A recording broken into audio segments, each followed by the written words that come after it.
ዝም በይ ወሬኛ።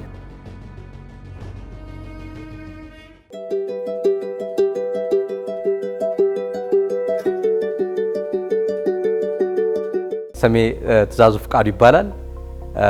የኢቲ ስማርት ኬር መስራችና ባለቤት ነኝ። ሕክምና ውስጥ የገባሁበት ምክንያት በአባቴ ምክንያት ነው። እኔ መጀመሪያ ዲግሪ አካውንቲንግ ነው። በአካውንታንትነት ስሰራ ሳትኮን ሰራ ነበር።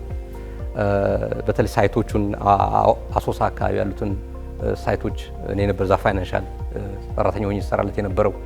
አሜሪካ ዲቪ ወጥቶልኝ ከሄድኩ በኋላ ከልጅነቴ ጀምሮ የምጠይቀው ጥያቄ ነበር። ያ ምንድን ነበር? አባቴ ራሱን ሐኪም ሆኖ እንዴት ማከም አልቻለም የሚል ነበር። ለዛ መልስ ለማግኘት ነው። በተለይ አባቴ በአስም ይሰቃይ ነበር፣ በደም ግፊት ይሰቃይ ነበር፣ በኮሌስትሮል እነዚህ አይነት የጤና ችግሮች ነበሩበት። ግን ሁልጊዜ የሚወስድ የነበረው ኪኒኖችን ነበር።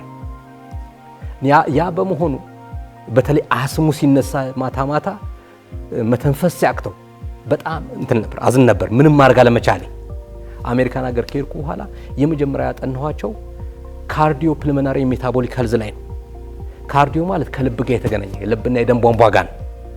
ፕልሞናሪ ደግሞ ማለት ሳምባና የአየር ቧንቧ ምንላቸው ናቸው። ሜታቦሊክ ደግሞ ሜታቦሊክ ሄልዝ ምንለው የስኳር ታካሚዎቹ በተመለከተ ነው። እነዚህ ኢሹዎች አባቴም ላይ ስለነበሩ በተለየ ሁኔታ ነበር ሳጠናቸው የነበሩ። ባህሪያችን ሰዎች የተለያየ ባህሪ አለ። በተለያየ ጥናቶች የሚያሳየው ሰዎች በአራት የሚከፈል ባህሪ ያላቸው። የመጀመሪያው ባህሪ ሬድ የሚባለው ነው። ቀይ ባህሪ ያላቸው አብዛኛው የምንመስላቸው ከምን ጋር ነው? ከእሳት ጋር ነው። ኦኬ እነሱ ሁሉን ነገር እናድርገው ነው። ጊዜ መውሰድ አይፈልግም። ሌትስ ጀስት ዱ ኢት ነው። እንስራው፣ እናድርገው፣ እንሂድ ነው። ፕላን የለም፣ እቅድ የለም። ጀስት ወጥቶ መስራት ነው። የሬድ ባህሪና የቢጫ ባህሪ፣ ቢጫ የምንለው የፀሐይ ባህሪ አብሮ አይሄድም። አብሮ ስለማይሄድ ብዙ ጊዜ ሰዎች አብሮ መስራት አይችሉም። ይነጫነጫሉ፣ ይቆጣሉ። እነዚህ ሰዎች አብሮ በሚሰሩበት ጊዜ ትልቅ ስትረስ ይፈጥራል በመሃላቸው መካከል። ስራው አይሰራም። ሁልጊዜ ኮንፍሊክት አለ በመሃላቸው። ይሄ በሚሆንበት ጊዜ በጤናቸው ላይ የሚፈጥረው የመጀመሪያው ችግር ስትረስ ነው። ስትረስ ደግሞ ብቻውን የተለያዩ ምግቦችን አበላላችን ሳይስተካከል ከሚያመጣብን ችግር የበለጠ ስትረስ የሚያመጣው ችግር ይበልጣል። በስትረስ ምክንያት የሚመጣብን በሽታ ይመጣል። ከነዚህም ውስጥ ዋነኛ የሚባሉት ካርዲዮቫስኩላር የሆኑ ዲዚዞች ናቸው።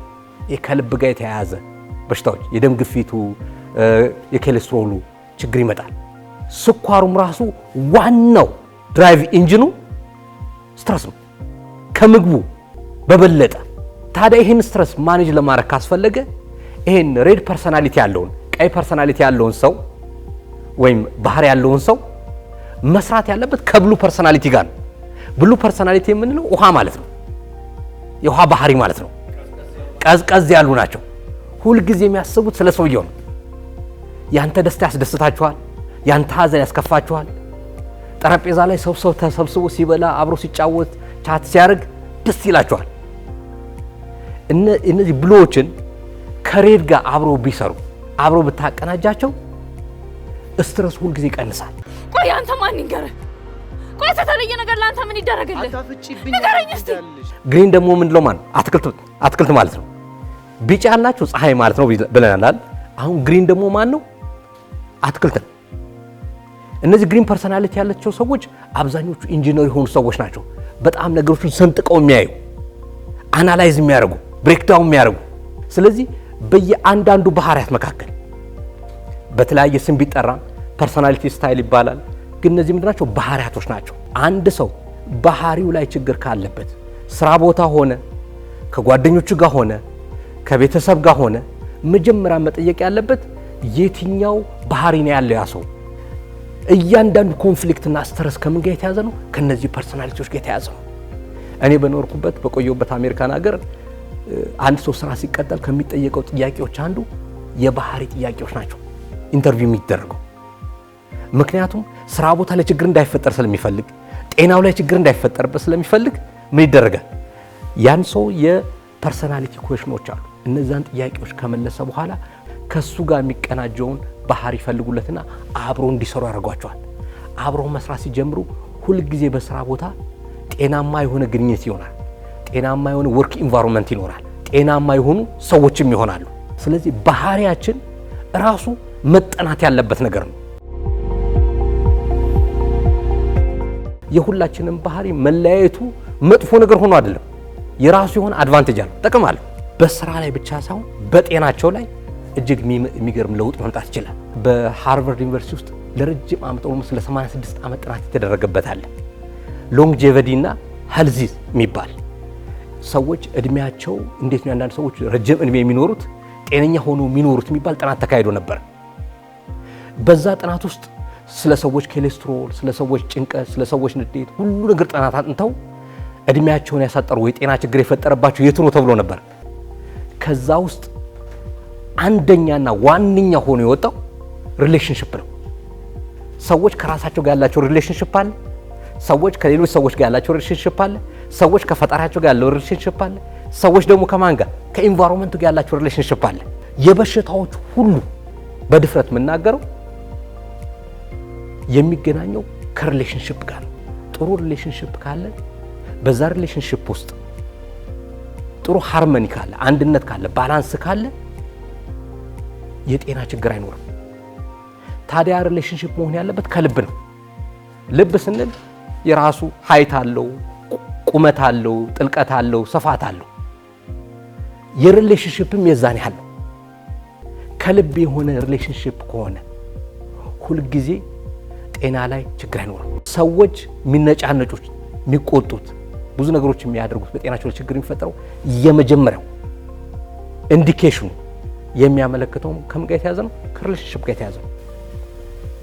ጥሩ ሪሌሽንሺፕ ያላቸው ሰዎች ሁልጊዜ ጤነኛ ህይወት አላቸው፣ ረጅም እድሜ ያላቸው።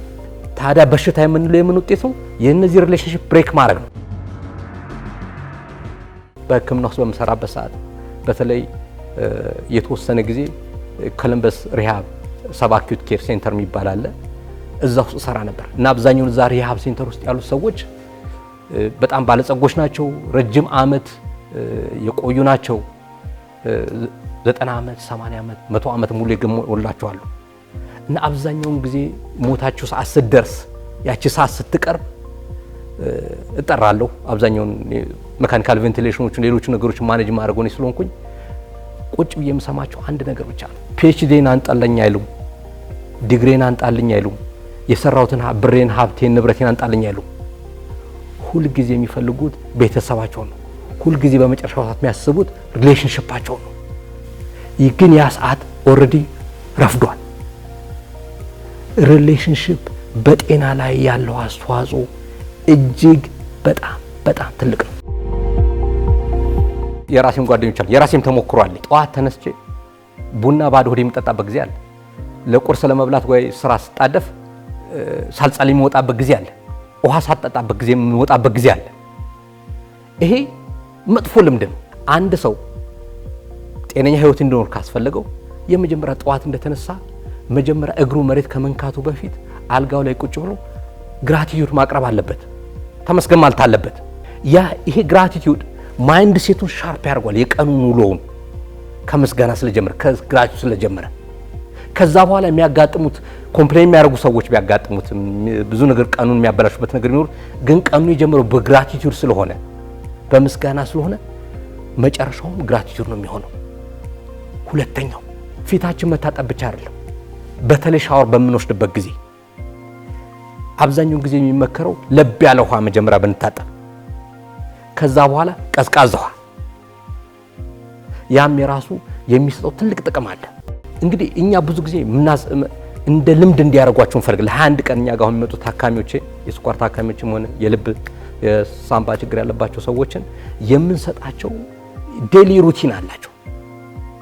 ቀን በቀን የሚሰሯት ልምድ እንዲሆን፣ ያ በልምድ ደረጃ ደግሞ የሚያድገው የሚፈጅበት 21 ቀን ነው። ከ21 ቀን በኋላ ያ የምንሰጣቸው ነገር እንደምን ይሆናል? እንደ ሰከንድ ኔቸር ይመጣላቸዋል። መጥፎ ባህሪዎች እንዲወግዱ እናደርጋለን። በአዲስ ባህሪ እንዲተኩ እናደርጋለን። ባህሪያቶች፣ ጤናማ ባህሪያቶች አሉ፣ መጥፎ ባህሪያቶች ምንላቸው አሉ። እነዛ ለጤና ጠቃሚ ያልሆኑትን አስወግደን ለጤናቸው የሚጠቅማቸውን እንሰጣቸው። ከምጠይቃቸው ጥያቄዎችም አንዱ በሽታ ምንድነው ነው።